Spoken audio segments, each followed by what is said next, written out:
Just want to first thank everybody for joining us today. If the rest of your team couldn't join, a reminder that we do have another session at 3 o'clock Eastern Standard Time. I have Jim Welsh and Greg Cava here. Hello. Hello. If you have any questions, we are going to save those to the end of the presentation. You can just put them in the questions box, and we will be happy to answer them at the end. So again, thank you for joining us, and I'm going to turn it over to Mr. Welsh. Yeah. Thank you, Kate. I just wanted to make a couple of remarks if I could here. I think that the presentation has 50 slides, and I know this topic is kind of like watching paint dry, but we'll get through this fairly quickly.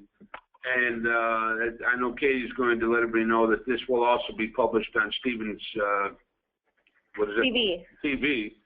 So you'll have a chance to go on there and have the entire webinar and what have you. I think Greg has done an excellent job putting this together. But my comments are this, and if you were able to read the email I sent out the other day, making sure that everyone was aware of this particular webinar, we all know now that we have a drop-dead date on electronic logs, and that is in December of 2017. Stevens Van Line's mission is to have everyone up on e-logs that are riding on an interstate basis for sure, at a minimum, by May 1st, 2017. So we're doing a paper log. The proper way to do paper logs webinar is because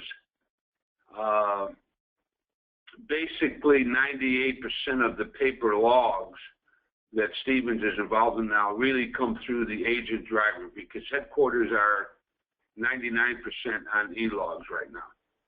So, and the problem we have is that the paper logs are not being completed properly, are not being submitted on time, and they do not pass a DOT audit. And Stevens has worked very hard for a period of almost 30 months to go from an unsatisfactory rating to getting back to a satisfactory rating in March 2015. We'll jump in here and we'll roll along here. And obviously, you know, the easy way to release your stress and pressure on this is just to install e-logs. Woo! You know, and I would certainly advise you to get a hold of Greg and his team, which will take you down that path and help you out with that. So, Greg, go for it. Much to cover. I hear you.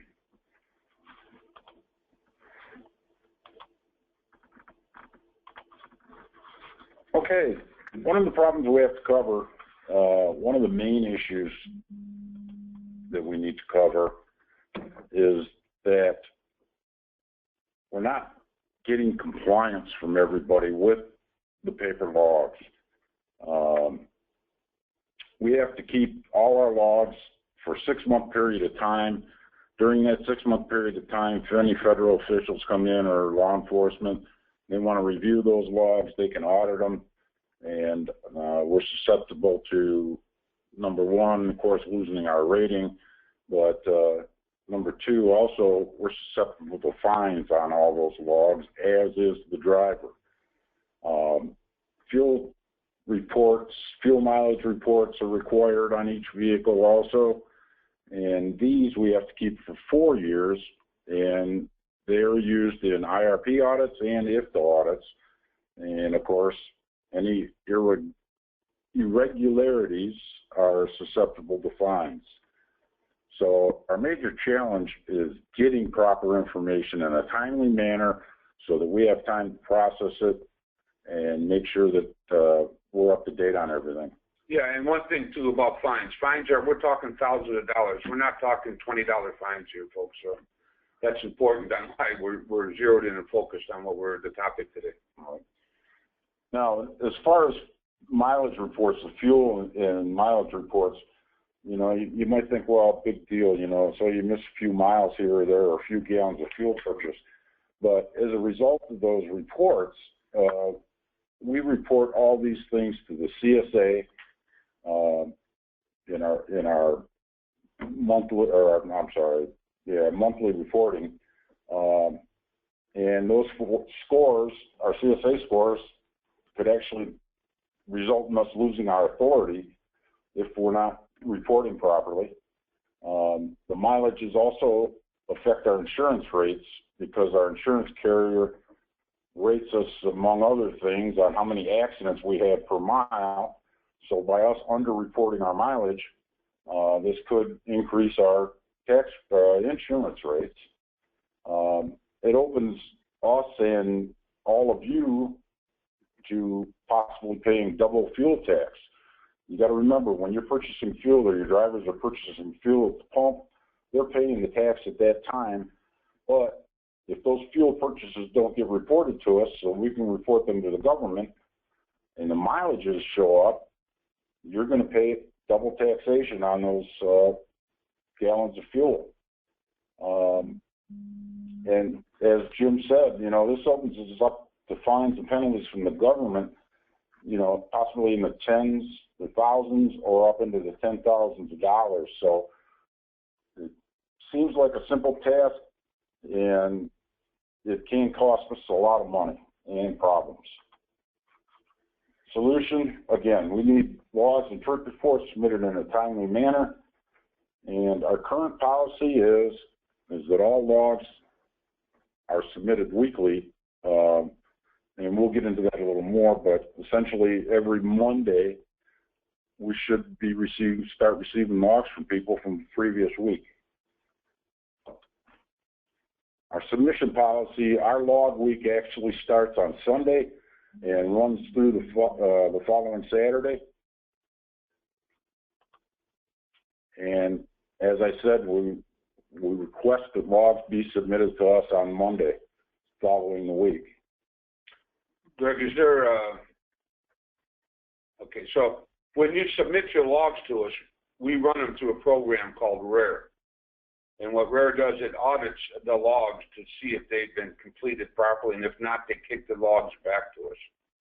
So the timeliness of you submitting your logs on a weekly basis, so we don't have a buildup of logs to work with through the RARE system, is very important. We want to correct the situations while they're current, so you don't continue on making these same errors. So holding your logs for a month and sending them in thinking you're doing everyone a favor, you're really not. And you're kind of really clogging up the system, and you open yourself to potential fines and penalties. All right. And from our aspect, we're looking at 400 qualified drivers in the system. Not all of those. Some of the local drivers don't submit logs, but you know, you're looking at 2,000 logs up to approximately 2,000 logs a week. So there's a lot of paperwork that needs to be gone through and checked. Yeah. Once the logs are submitted at your age, if they're submitted to your agent, some drivers submit them directly to us, but you know, for the most part, they come through the agency. It really behooves everyone if someone at the agency who has a good fundamental basic understanding of logs and trip sheets reviews them when the driver turns them in, and actually grab the van operator at the time if there's errors or omissions and review them with them, so that hopefully we get everybody educated right up to snuff on what needs to be done on the logs. Right. Henceforth, that's why we're doing the webinar, because many of our agents said that they needed some tool in order to train their people internally, administratively, so they can train their drivers and audit their logs before they're sent to Saginaw, so that we're sending in good information and good quality logs. So that's why we're here today, folks. If you don't know what a paper log is, you will when you're done with this webinar. And another thing that I didn't put in the presentation, I highly recommend that each of the agencies get at least one copy of the hours of service booklet from J.J. Keller, and it reviews all the hours of service rules and regulations, and it gives you examples of what your log should look like. And again, it would be fantastic if there was at least one person in each location that had at least a basic knowledge of what's required on the logs. Let's look at a few of the three basics. Number one, all our drivers operating under our authority should have a logbook with them anytime they're operating a motor vehicle under our authority. This includes rental vehicles. If you have a driver out doing a shuttle on a Stevens order, he's actually required to maintain a log sheet. This is true for interstate moves, intrastate, or locally, if it happens to be under our authority. Every morning before the driver starts up for the day, in order to be legal, he's got to fill out the top of his log sheet with all the header information, the date, the truck number, trailer number applicable, and his Stevens Van Lines driver ID number. And then on the grid, he needs to log in as on duty at whatever time he actually starts his day. Another thing that he must have, all logbooks have 31 sheets in them, if not more. Every month, your driver should start a new logbook, and that way he's always got a copy of his previous logs with him. Yeah, Big, this is where we get hit at the scale a lot. And that's why from an operations standpoint, local operations people need to understand what 7-day logs are about and why it's so important that driver has his 7-day logs with him plus his current day log he's working at the time when he leaves the office, because he runs across the scale and immediately gets put out of service until he completes the log. So now it goes against our CSA scores and henceforth another reason why we're here today. Now we'll get into the rules, hours of service rules. There's only a few main rules. The ones that we continually get wrote up for when stopped. Number one is the 11-hour rule. The 11-hour rule means you cannot drive more than 11 hours before taking at least 10 hours off duty or in the sleeper berth. 10 consecutive. I'm sorry? 10 consecutive. What did I say? Just 10 hours. Jim was just Oh, I see. Consecutive. interrupting. Okay, I'm sorry. Next rule is the break rule. Whenever you're on duty or driving for more than 8 hours, you have to take 30 minutes off duty or in the sleeper berth before you can drive again. A lot of guys forget this. This is a newer rule that came into effect, I think, in 2014. And it's something that a lot of drivers just forget to mark on their log sheet. And if you're stopped and he doesn't have an off-duty period or sleeper berth period of 30 minutes and then drives again, he's going to get rolled up. The 14-hour rule. You can never drive after being on duty for more than 14 hours at a time. That means in the morning, as soon as the driver draws a line down to driving or on duty, that starts his 14-hour clock. So within that 14 hours, he's able to drive for 11 hours. Once he hits that 14th hour, he can no longer drive until he takes 10 consecutive hours off duty or in the sleeper berth. And the last rule is the 70-hour rule. You can never drive after working more than 70 hours in any 8 consecutive days until after you reset your 70-hour clock by taking 34 consecutive hours off duty or in the sleeper berth. That means you can't work at all to reset during that period, that 34 hours. You can't drive, you can't work, period.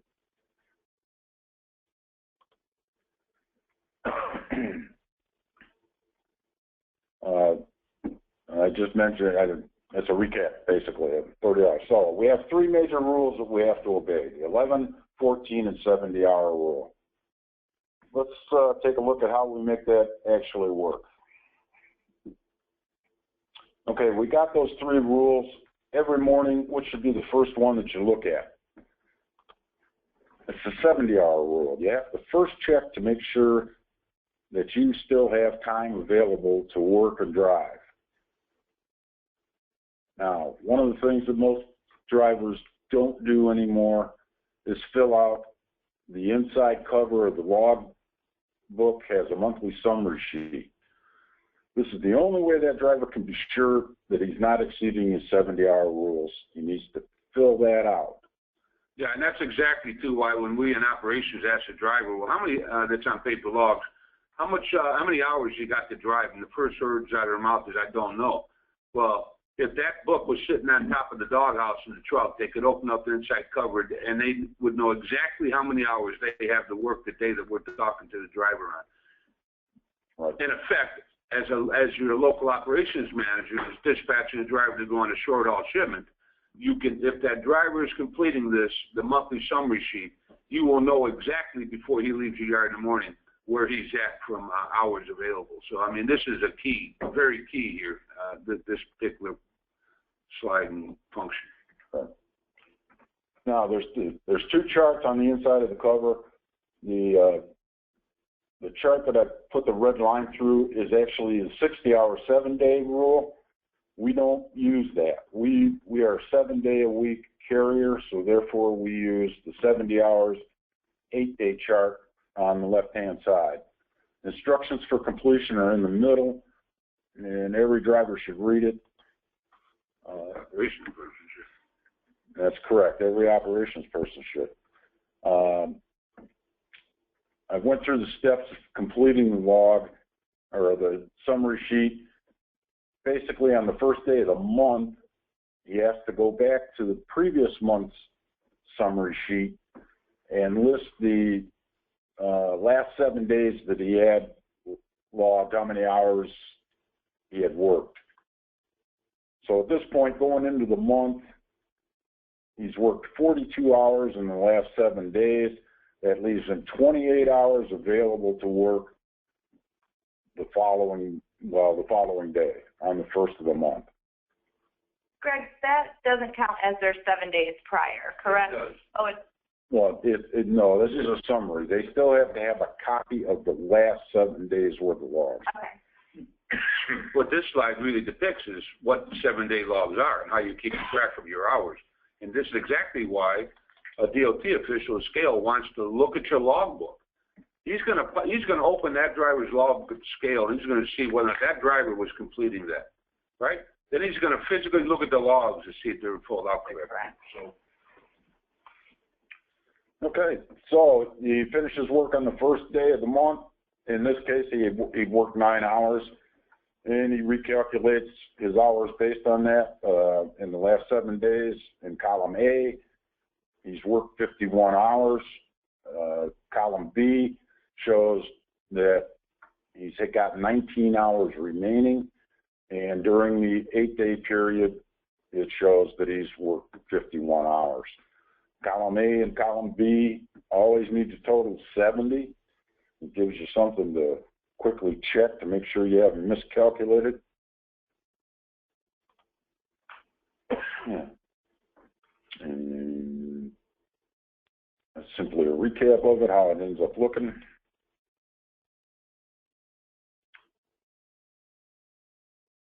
Okay, on May 2nd, he actually works 11 hours, so we're going to look at what he should end up looking like.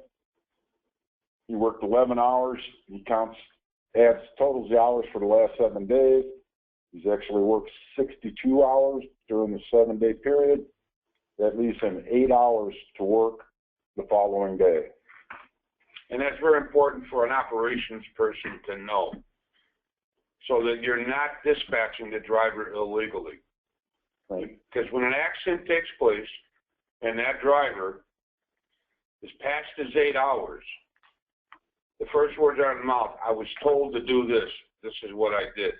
So, again, another reason why we're sitting here making sure and teaching people that do not know logs, how to know logs and how to do logs. Because if your driver thinks you don't know what you're talking about logs on, it's tough to keep them straight. And again, we add another day. The driver, on the 3rd of the month, he worked 8 hours. He worked 62 hours up to that point, and he's got 8 hours available. because he gained 8 hours on the, if you look at the very top of the list, you'll see 00. That 8 hours drops off because you only add up the last 7 days. So that's why he has another 8 hours available. But once he does, if he works those 8 hours, he'll have reached his 70 hours. Yeah, and I want to make sure, Greg, because we didn't mention this. This is for every Stevens qualified CDL Class A, B driver, C driver. You have to log all your hours. Even if that driver, if those 8 hours on the 3rd that driver worked were on a local basis, he still has to log that time because he was working. So I don't want anybody thinking, well, this is only, he didn't work go interstate, you know. Yeah. For people that don't know logs, you know, their thoughts can go in different directions. Yeah, that you would have an interstate and a local, but it's all the drivers. And the reason it's set up is because many of our agents, right, they'll take a driver and they'll work them locally on Monday. And then the driver will go on the road and do a short haul run, you know, 500 miles away, you know, on an interstate basis. And what happens is the guy's logs aren't completed, and he gets pulled over the scale, and bang, you know, the DOT's got us. So, you know, we can improve our CSA scores immensely by getting the paper logs done properly, and ultimately move it to electronic logs.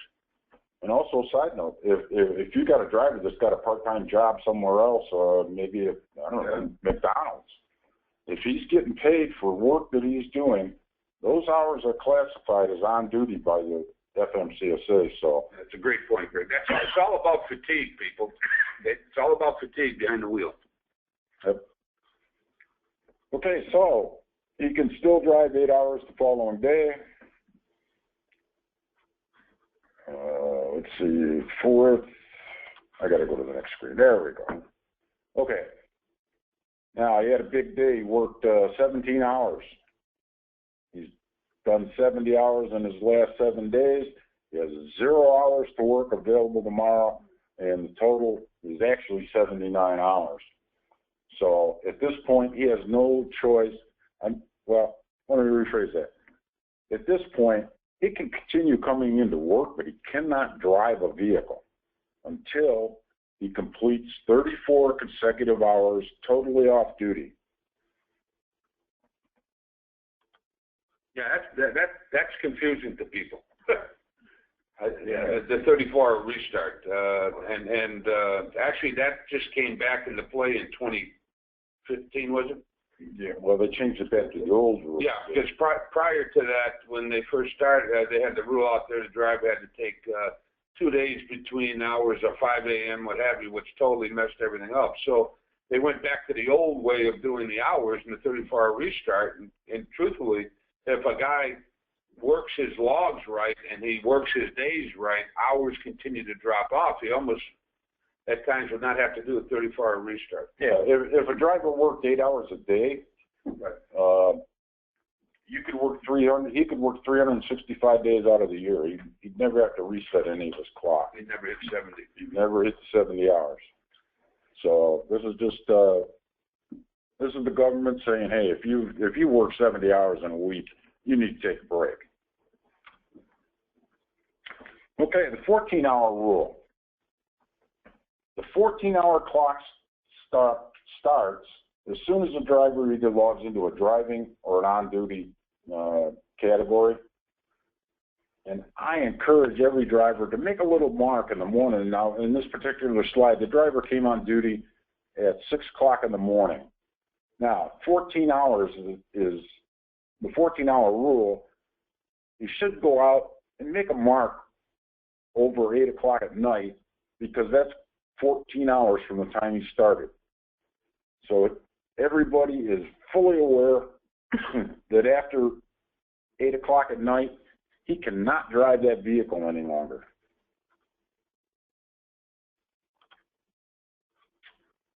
That's, put a visual reminder out there when you do it.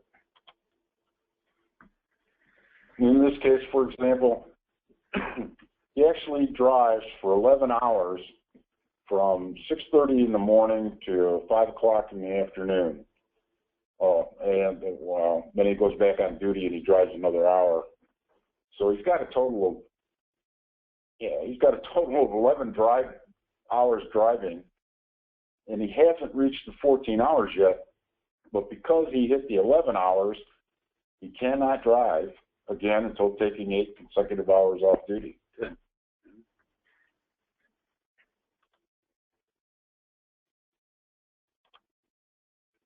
Here's another example, you know, and I ask, is it a legal log? And I'm not going to spend a lot of time on them, but no, in this case, it's not a legal log because the driver didn't probably make a little arrow there, so he was reminded that his 14-hour day, which started at 5 o'clock in the morning, ends at 7 o'clock at night, and he drove an hour past his 14-hour, past the 14-hour rule, and therefore he's in violation. Greg, can I stop you on this? I have a question. So with this particular log, it would not pass. So it would go through RARE. We would get it back. There would be a penalty associated with that. Right now it's a fake one, but let's just pretend. And then also this affects our CSA score, correct? If he stopped either at the roadside right. or at scale, and they find it. And what is that penalty with that? Because of the severity point. Yeah, depending on the violation.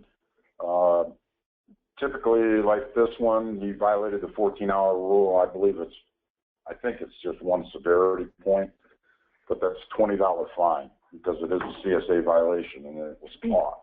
Yeah. The problem we have with this is if we get it audited and an auditor happens to pull this file and sees this driver drove over 14 hours, it opens up an entire can of worms. They may come in. See, when they come in to audit us, Katie, they're getting their signals from our CSA scores and how many guys have been put out of service, actually who was put out of service. So they come in with names, okay? And they tell you to produce the logs, and then if they continue to find that we're consistently terrible in our paper logs, they start digging deeper. You cannot ever pass an audit if you can't pass your log inspection audit, okay? You can have everything perfect. If you can't pass your logs being audited, you can never pass an audit. It's that one plus the number of accidents, DOT recordable accidents per million miles. If you can't pass that one or the logs, you will be go to an unconditional rating. So, you know, I mean, conditional. Okay, well, conditional rating. I'm thinking about unconditional love that I have for both of you. Okay. Yeah. But the thing. Messing around with driver's logs, period. And we all know what their mission is. We can fight it all we want. And that's why electronic logs, you know, after all the hooping and holler, they're coming, they're here. We're pretty much updated on headquarters. And you know what? You can save yourselves a lot of problem by start getting e-logged up. And I think in my email yesterday, I said we're probably maybe only 25% away there on our agent drivers. And our agent drivers, so you understand, represent about 90% of the issues we're having at scales. So this is big time serious stuff, and we know that you can't all get the e-logs right away. That's why you have to really pay attention and keep reviewing and call us about the paper logs and how to do paper logs. We're more than willing to talk your driver through it as well as your operations people.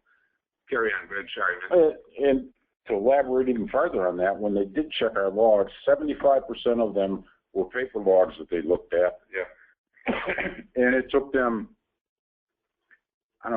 2 days to check all the paper logs that they asked for. The other 25% were electronic logs, and they went through those in a breeze because they're just so accurate. There's no room for any violations out there through mistakes. Again, I got another log here. You'll be able to view this online and go through these if you like, but this is a log he started. He'd been driving. He came on, he drove, And then he went off duty into the sleeper berth. Then he did a couple hours off duty. Then he went back to the sleeper berth for a few more hours, and then he started driving. And in this instance, this is a legal log, even though he actually drove more than 11 hours during the day. He took 10 hours off. Right. Yeah. So he split his time. That's how he drove, yeah. So he actually drove 14 hours. Yeah, but he's had 10 hours in between. So he's legal. Yeah. That's a weird one. But legal. And here's another example, and like I said, you can look these over at a later time. So recapping, number one, it's important that the driver keep his monthly summary sheet to make sure he's not exceeding the 70-hour rule. Second, make a little mark on there for when your 14 hours are up for the day. And just remember, you need to take your break after 8 hours in order to be legal to drive more. And taking a 2-hour, a lot of drivers are still confused over the fact that if they take off 2 hours off duty for lunch, they're under the assumption that it extends their 14-hour day, and it doesn't.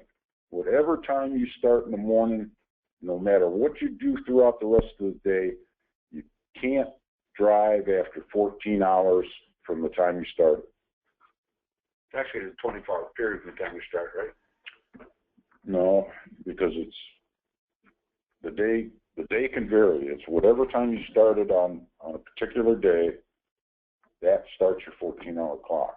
Okay. 11-hour rule.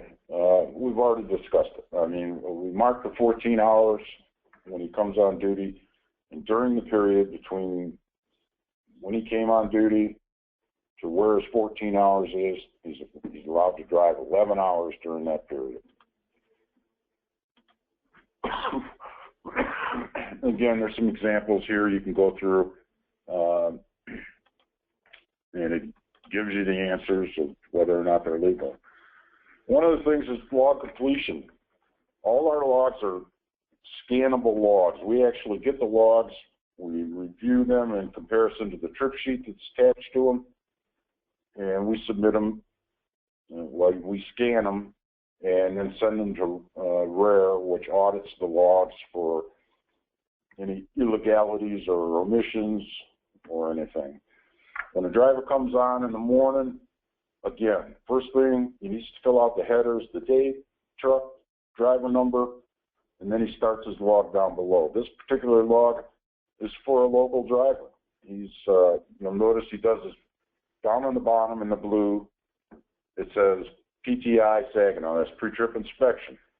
That's how he starts his day. Then he drives to Saginaw. He hasn't left town. He's in town. And he just continues to log his day. He goes off duty at lunch at noon for a half hour, comes back on, drives a little bit. He's still in Saginaw. You need to mark when you change your duty steps, you should put down your location. Anything that's in the white areas on these logs, they're scanned by the computer. Everything in there needs to be neat so that the computer can read them. So we encourage you to tell your guys to print neatly, because that's one of the issues is drivers tend to try to scribble things in there really quick, and it will not go through the scanners. Well, it's like anything else. He gets pulled over at the DOT inspection, and those lines are illegible. Right away, that inspector says, well, there's a reason for that. Yeah. So they might allow a guy 15 minutes, but as far as if you do a log that can be interpreted that you're off an hour or 2 hours or whatever it is, you're put out of service. Okay, so, neatness of logs, this all goes away. If you ever saw an electronic log, it's a picture, it's a Mona Lisa, okay? Yep. Compared to free art. So, yep. I would agree. Okay, now on the blue area of the log, that's where your driver should write all his notes. The computer doesn't scan that, but every time he stops, you should put the location down. If he stopped for fuel, you should mark down that it's a fuel stop. All this information ties in later to try to, in the event they're audited or if they're stopped at the roadside, this all ties into verifying his logs because, for instance, if he logs a fuel stop, officer might want to see the fuel receipt, which has the date and the time and the city and the state on it. And he wants to make sure that it matches what the driver logged. The other thing, down in the lower right-hand corner, there's a little box there that I filled in with red. They need to check that box. That shows that they've completed their pre-trip inspection. They also need to flip the log over and actually fill in and sign the pre-trip inspection form. A lot of drivers ignore that. They skip it. They don't, either that or they do the inspection and they forget to put it on the log. That needs to be filled in. Now, Stevens is requiring a pre-trip inspection. Right. Even though the DOT had brought up that he didn't have to complete that, we are still required a pre-trip inspection for all of our drivers. So I can't see him, his hand is waving there, or going to have that question. Right. It has a lot to do with insurance and preventive safety accident stuff. So. Okay. Down on the bottom line, shipper/commodity. It has to have either a registration number in there or a shipper's name in there. This is so the police officers have, again, another form to match up supporting documentation to the log. And any of the fields on this log form that are not filled in when we receive them here, they're going to go through the scanner, and if they're not completed, it's going to be a form and matter violation. At the end of the day, driver's got to complete the total miles up in the upper left of center there. In this case, he had 48 miles, and he needs to sign it in the driver's signature square. He needs to complete the hours of each grid line. In this case, he had 15 hours off duty for the 24-hour period. He had no sleep or berth time. He had an hour and a half of driving and 7.5 hours on duty. Always got a total of 24. And again, down in the lower right, the purple square needs to be checked that he completed his post-trip inspection. And on the reverse side of the log sheet, there's the actual form for the post-trip inspection, which also needs to be signed. And that is a complete log for a day. Attached to the log sheet is a trip report. We need a trip report with every log sheet. Most of our agents are using our IFTA sticker, our IFTA account. The IFTA rules require that we report every mile that vehicle that has that sticker on it is driven during the year, and every gallon of fuel that's purchased and put into it. So it's very important that anytime you run under our authority, we need this trip report. And in a lot of cases, we've got tons of unreported miles and fuel purchases because you're running your trucks with our IFTA sticker on it, doing local moves. And drivers, of course, are punching time clocks, and we're not receiving those miles and gallons entered into the vehicle.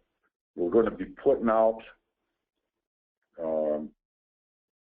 monthly sheets that I think we're going to need completed, showing the odometer readings off of all the trucks that have our IFTA stickers on it, say on the first week of the month. so that we have something to validate that how many miles that vehicle is actually operated. But there's going to be more on that to come in the near future. Trip report needs to have trailer number. If you're pulling a trailer, over in the other corner, we need a tractor number, and we need the Stevens tractor number. Some drivers and some agents have their own numbering sequence on trucks. That doesn't help us because we don't know what truck 2A or 2B is. We need the Stevens van lines number on there. Driver needs to fill in his ID number and his name.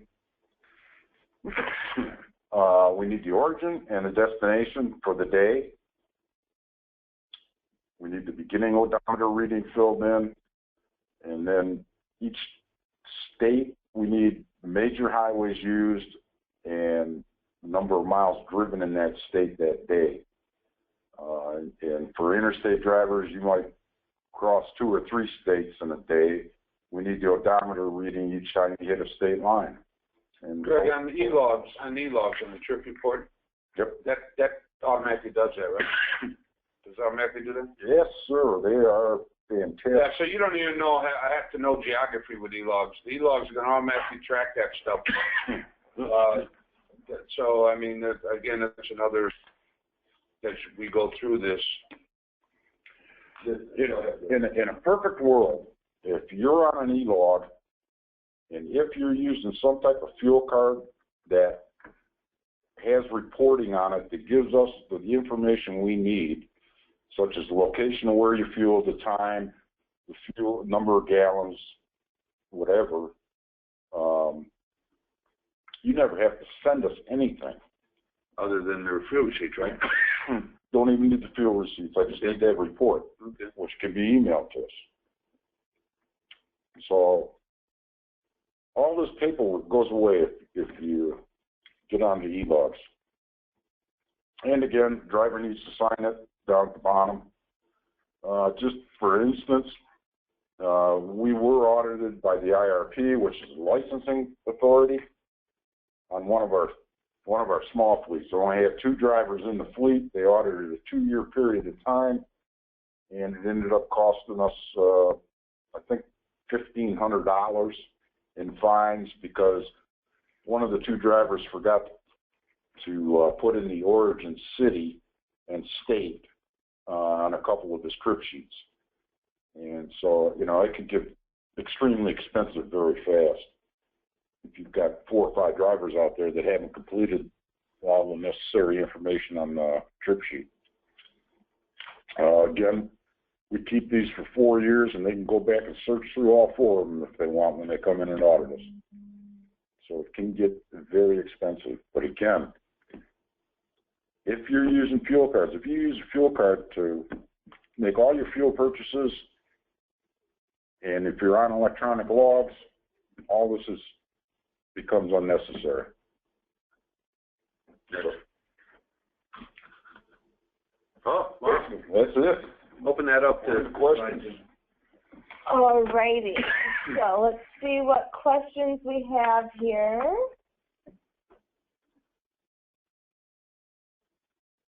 Feel free to continue writing them in. Whoa. All right. Okay. What about using iPhones with EOBRs? At this point, I haven't had any word that it's in the works. I know with our current supplier, XRS, I have not been updated recently on how far they've progressed with that. Okay. How many EOBRs are being used compared to paper logs? Right now, we've got, it's hard to tell because our headquarters fleet was, up to 80 drivers this year, and we had, I think, 78 of them on EOBRs. Now our fleet's kind of down a little bit, so, although we got the transponders, we don't actually have drivers using them. Yeah, during the peak, between headquarters and 80 drivers during the peak season, there was approximately around 110 110 to 115 drivers. That's, We still had about another 40 firm committed agent drivers on paper logs running around the country. So, yeah. that answers that question. So, you know, the numbers float around, but yeah, we peaked out thus far probably in the 110, 115 on EOBRs, which leaves, on an average, we normally have about 400 qualified drivers. So. Yeah, and a driver that comes into Saginaw cannot leave and sign his contract till he's on an E-log. So, I mean, that's from a headquarters perspective.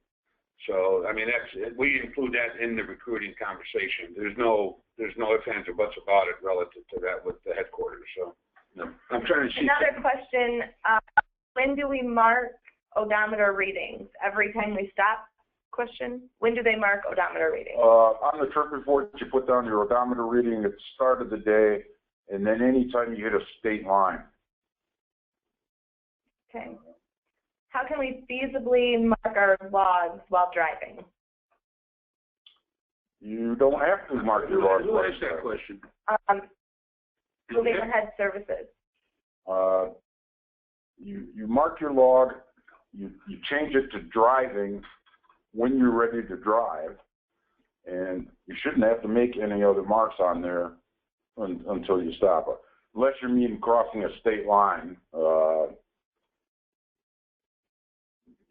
you have to, I don't know, remember the odometer reading so you can write it down when you stop, or have your helper write it in for you, or pull over on the side of the road, mark it.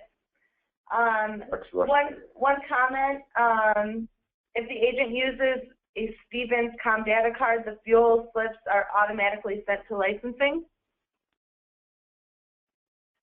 If your driver is running directly for headquarters and being dispatched by them, and they have our ComData card, your driver does not have to send in fuel receipts. He still needs to submit his trip report, though, if he's on paper logs, because we need the mileages.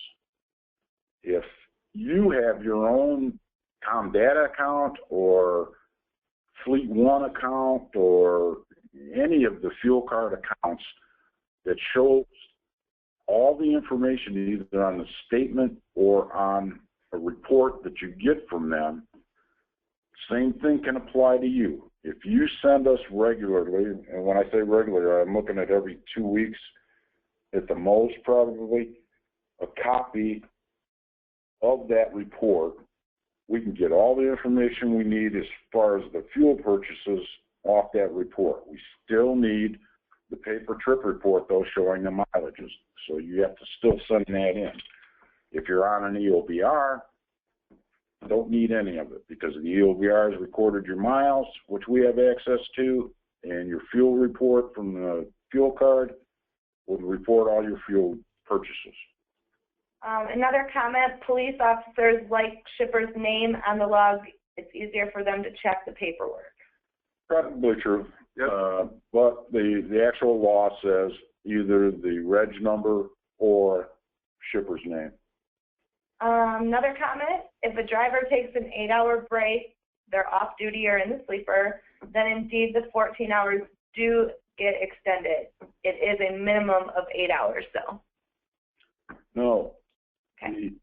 The 8-hour rule is during a 14-hour period, if you work more than 8 hours or drive more than 8 hours, you have to take a 30-minute break before you can drive again. It does not extend the 14-hour rule. The 14-hour rule starts from the very first time that driver goes on duty or driving in the morning, and it goes 14 hours from that period, and that stays that until you take a 10-hour consecutive period off duty. Another comment, if the driver is off duty for the previous 7 days, he can use one page of the log book to say this 30-minute. No. No. You're just going too far. Yes, if a driver's off duty for the previous 7 days, He can do it all on one log sheet. He can show off duty for 7 days. Another comment, 30-minute break also has to be done on the EOBR manually. That's correct. The driver has to put himself in an off-duty or sleeper berth position. The EOBR does warn the driver when he's reaching his 8-hour limit, though.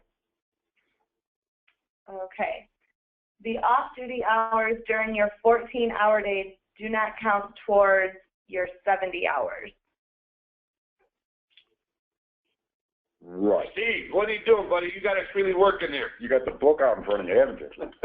No, the off-duty hours don't count towards your 70-hour rule. It's driving and on-duty time. Okay. This one, if they are over hours at the scale house, they get a fine and have to do their 10-hour or 34 hours off at the scale house sometimes. Yes, it's extremely possible that if they're pulled into the scales or to the roadside, the officer finds violations on his logs, he can put them off duty for whatever, either the 10 hours required to reset the clocks or the 34. We've had scale officers actually call us and tell us to get somebody else in with a clean log that can move the tractor. Yeah. It all depends on the mood that people are in that day and how nice they are with it. But yes, Yeah. Exactly. they put the man right out of the truck, man, or they can put him out of the truck. Another question, what if the driver is in a straight truck? Can they still put us out of service? Reading two questions there. What if the driver's in a straight truck? Straight truck rules are the same as any other commercial driver. Can we clarify? It's based off if it's a CDL driver, not the type of vehicle they're in, correct? Or is there a difference? Anybody driving a commercial vehicle today, and I think that if I look at this one question here, many agents have a Class C, a non-CDL straight truck. Okay, the rules are is that person driving the truck has to have a valid C license, correct? Right? They have to keep a log. That person can't get in that rented, for example, Penske with a Stevens bill of lading and drive from New Jersey to California straight through. They have to keep a logbook. So that's a misnomer that someone that's working commercially doesn't have to keep a logbook. I mean, you still have to keep a logbook. So, and usually a Class C guy wouldn't know how to do log unless he's being taught by his agent. Or another B or C drive, but that's why it's so important. Yeah, good clarification there. Yeah, And that's another thing too. If the guy stopped at a scale and put out of service, it's like Jim said. It depends on the officer's mood. A lot of times, they'll release him to drive to the next exit where there's a truck stop or someplace he can park. But next comment, Class D license, and if the straight truck doesn't have a sleeper, you can't use the sleeper berth. What, you never threw a stack of pants down between the two bucket seats and slept there? no, it's 100% true. Yeah. This is, and Steve brings up good points. And I love having people like Steve on these webinars because Steve is the Class CDL-A excellent driver, and he has various Class CDL drivers driving for him. So Steve has seen it all out there on the road. Yep. And I will tell you, folks like Steve are a wealth of knowledge for those people who are working in an office and never even went out and sat in a truck. You see, so I'm saying, Yeah. We get into trouble here on paper logs is because administratively on the agent side, they don't know how to do them, and then they don't enforce it on a daily basis with the driver. Okay. Those days are gone. This industry, any trucking industry, thinking that the DOT is going to wink at you on your logs, they're gone. The first thing that an attorney goes after in an accident with a truck, whether it's a straight truck, a tractor trailer, is they go after the driver's logs. The second thing, they go after the maintenance files on the piece of equipment. When you deliver logs that don't make any sense, that are totally illegal in an accident, you have lost. Okay? So get serious with this, folks. Paper logs, I know at our last AAC meeting, and I wanted to make this as a closing comment. We all heard loud and clear from a leadership team at Stevens Van Lines that the agent can't find their drivers back with fines on our penalty matrix. We get that. But the purpose of this webinar on e-logs is that we need everyone to get the fact that you need to know how to do them. You need to train your office people to know how to do them. And you need to hold your drivers accountable for doing good logs and your agency accountable for submitting good logs into Stevens Van Lines. Good. So, I don't see any other questions, but if you do have any, feel free to contact headquarters and ask for the safety department. One last thing that we have here is our safety tip of the month, and this one, it is GOAL, which is get out and look. If you've ever stood out from having a little history on the local side, I hated looking out my window in the yard and seeing the helpers sitting in the truck while the driver is trying to back it out. Okay, back it up. And every time a driver bumps the dock, bumps into another truck, bumps into a parked car residence, goes on the lawn, 9 or 10 times, whoever is with it is sitting in the truck listening to their iPad. Get out and look. That's what the goal needs to be, and that's what that means. So that's Katie's safety tip of the month. Woo! And last but not least, I want to give you guys some upcoming dates that we have. Our sales conference is coming up February 23rd. It's at Treasure Island in Las Vegas. I know Roger and Maury and a few others have put together a strong agenda. So if you have any questions about that, please reach out to either Roger, Maury, or anyone in CAD, and we'd be happy to get the information to you. And this is looking a little further out, but this year is an agency convention year. So that is November 5th through the 8th at Paradise Point in San Diego, California. So most of you in the northern states will be looking forward to get to San Diego about November. So we look forward to having our agents participate in these events.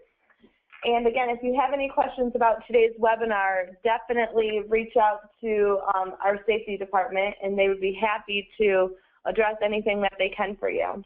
Yeah, and especially if you want to rid yourself of a lot of headaches and start early on the electronic logs, we'd be happy to love to work with you on that.